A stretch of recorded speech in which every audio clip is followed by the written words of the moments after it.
ये एग्जाम्पल है दो लड़कों का जिनकी एज है 18 साल और दोनों का एक ही डिजायर है कि मेरे को एक BMW गाड़ी चाहिए और अगले 10 साल के अंदर अंदर चाहिए। बस तरीका थोड़ा सा अलग अलग है। जो पहला लड़का है उसने क्या किया, अपना एक गोल सेट किया। उसने एक अपनी डायरी में लिख दिया, पोस्टर्स ला करके उस गाड़ी के अपने घर में लगा दिए जगह जगह पर। 24 घंटे उस गाड़ी के बारे में सोचने लग गया कि ये गाड़ी मुझे चाहिए चाहिए चाहिए।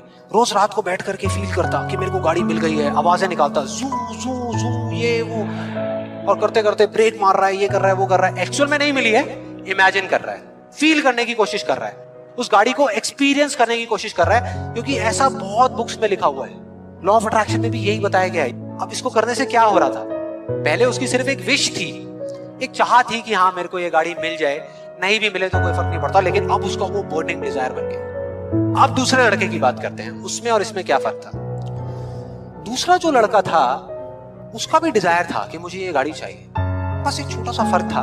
उसने एक सवाल पूछ लिया अपने आप से कि मुझे ये गाड़ी क्यों चाहिए। अब ये काम ना बड़ा बोरिंग लगता है सुनने में कि यार क्यों चाहिए, ये सोचने की क्या जरूरत है, सीधा गाड़ी लो ना, शॉर्टकट फटाफट। लेकिन नहीं, उसने ऐसा नहीं किया, उसने गलती नहीं करी, उसने पूछ लिया। और जब हम सवाल पूछते हैं तो क्या होता है, जवाब मिलता है, जवाब मिलता है। और उसको मिल गया। जवाब ये था कि मैं ये गाड़ी इसलिए चाहता हूं क्योंकि मैं अपने फ्रेंड्स को, अपने रिलेटिव्स को, इस पूरी दुनिया को ये प्रूव करना चाहता हूं कि मैं भी सक्सेसफुल हो सकता हूं, क्योंकि मैं प्रूव करना चाहता हूं। फिर उसने दोबारा सवाल किया कि क्यों, मैं क्यों अपने आसपास वालों को, इस पूरी दुनिया को ये प्रूव करना चाहता हूं, क्यों करना चाहता हूं। और फिर उसको एक जवाब मिला, क्योंकि मेरे आसपास में जितने भी लोग हैं वो सब यही कर रहे हैं। उसने एक आखिरी सवाल पूछा और जब उसका जवाब मिला ना तो वो हिल गया, उसके सारे फंडे क्लियर हो गए। वो सवाल था कि सब ऐसा क्यों कर रहे हैं, और उसको जवाब मिला, सब ऐसा इसलिए कर रहे हैं क्योंकि सब ऐसा ही कर रहे हैं। और जैसे ही उसको ये समझ आया, उसको ये जवाब मिला, तो उसको ये तो नहीं पता था कि मैं अब क्या करने वाला हूं, लेकिन उसको ये समझ आ गया कि मुझे क्या नहीं करना। उसने डिसाइड कर लिया उसी टाइम, उसी मोमेंट में ये डिसाइड कर लिया कि मुझे नहीं बनना इस रैट रेस का हिस्सा, मुझे नहीं प्रूव करना किसी को कुछ भी, मुझे नहीं चाहिए कोई गाड़ी वाड़ी, अब मैं वो करूंगा जो मेरा दिल कहता है। और उसको जवाब मिला कि 3 साल पहले वो सबसे ज्यादा क्लोज इस पूरी दुनिया में अपने फादर के था, अपने पापा के, और दोनों का रिलेशन एक बाप बेटे का कम और एक दोस्त का ज्यादा था। उसके पापा की एक छोटी सी हैंडीक्राफ्ट की दुकान थी दिल्ली में, और वो क्या करते थे, छोटे छोटे गांव में जाते और जा करके वहां के कारीगरों से कुछ सामान लेकर के आते और अपनी दुकान में बेचते। एक बार वो एक गांव में जा रहे थे तो उनका बेटा भी उनके साथ चला गया, ये लड़का उनके साथ चला गया क्योंकि उसकी छुट्टियां चल रही थी। और दोनों उस गांव में एक ढाबे पे बैठ करके, शाम का टाइम था, खाना खा रहे थे। खाते खाते एकदम से उसके फादर के यहाँ पे दर्द उठा, लेफ्ट साइड में दर्द होना शुरू हो गया, और उस लड़के ने एक सेकंड भी नहीं लगाया, फटाफट से अपने फादर को लेकर के एक पास के हॉस्पिटल में चला गया। वहां जाकर के जो डॉक्टर्स थे उस गांव के हॉस्पिटल के, उन्होंने कहा कि आप इनको जल्दी से जल्दी किसी बड़े हॉस्पिटल में ले जाओ। लेकिन वो बड़ा हॉस्पिटल उस गांव से 3 घंटे की दूरी पे था। और जब वो वहां पहुंचा और उसके फादर को इमरजेंसी वार्ड में लेकर के गए, तब तक सब ठीक था।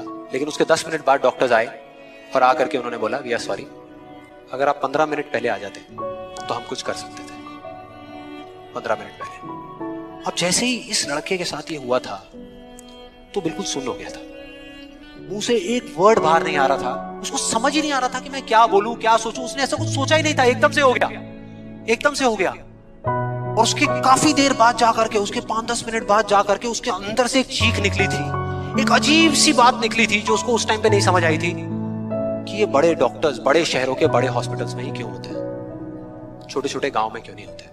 उसको समझ आ गया कि मेरे साथ ऐसा क्यों हुआ था, जिससे कि मैं एक डॉक्टर बनूं और जा करके छोटे छोटे हॉस्पिटल्स में काम करूं, ना कि एक गाड़ी खरीदूं। एक सवाल ने, एक वर्ड के सवाल ने, क्यों ने, उसकी पूरी पूरी लाइफ का डायरेक्शन ही चेंज कर दिया।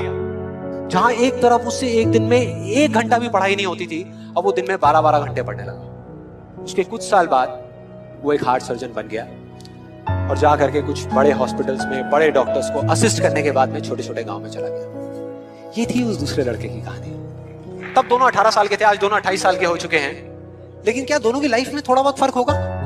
एक बार देखते हैं एग्जैक्टली कि क्या फर्क होगा। जो पहला लड़का था उसने इस लॉ को पूरे विश्वास के साथ प्रैक्टिस किया, लॉ ऑफ अट्रैक्शन को। पूरे विश्वास के साथ कि ये काम करता है, करेगा करेगा, इतने लोग बोल रहे हैं, गलत थोड़ी होंगे, पूरी दुनिया बोल रही है कि ये काम करता है। उसने किया, लेकिन फ्यूचर किसी के हाथ में नहीं है ना, उसको नहीं मिला, उसको वो गाड़ी नहीं मिली। क्या होगा उसके साथ में? क्या होगा? खुश रहेगा? टूट जाएगा, पागल हो जाएगा, बिखर जाएगा, समझ ही नहीं आएगा कि वो क्या रहा है मेरे साथ में। ये है एक सिचुएशन। दूसरी सिचुएशन कि उसको BMW गाड़ी नहीं मिली, लेकिन होंडा सिटी मिल गई। अब क्या होगा?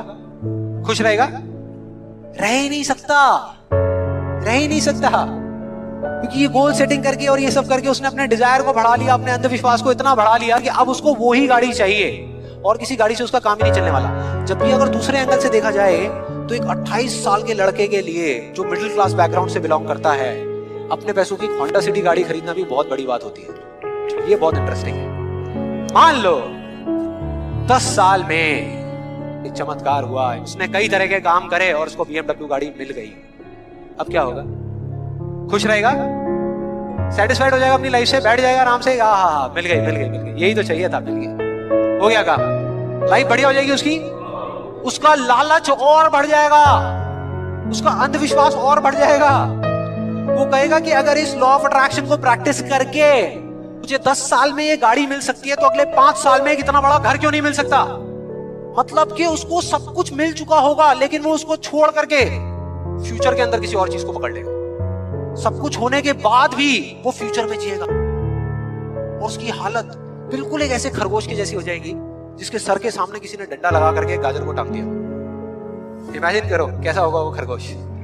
उसको खाने के लिए भाग भी सकता है, लेकिन कभी खा नहीं सकता। अब देखते हैं दूसरे लड़के के। ये बहुत इंटरेस्टिंग है कि इस दूसरे लड़के का क्या होगा। 10 साल हो गए, वो छोटे छोटे गांव में जा करके अपना काम कर रहा है, और पहली सिचुएशन, उसको गाड़ी नहीं मिली। BMW गाड़ी उसको चाहिए थी 10 साल पहले, लेकिन आज नहीं मिली, तो क्या होगा? खुश रहेगा। उसकी खुशी किसी गाड़ी में नहीं है, किसी चीज में नहीं है, उसके काम में है। कल जो मिलने वाला है उसमें नहीं है, आज जो वो कर रहा है उसमें है, तो भी खुश रहेगा, बहुत खुश रहेगा। एब्सोल्युटली। उसने मांगी नहीं थी, फिर उसको मिल गई, बहुत खुश रहेगा। उसको BMW मिल गई तो क्या होगा?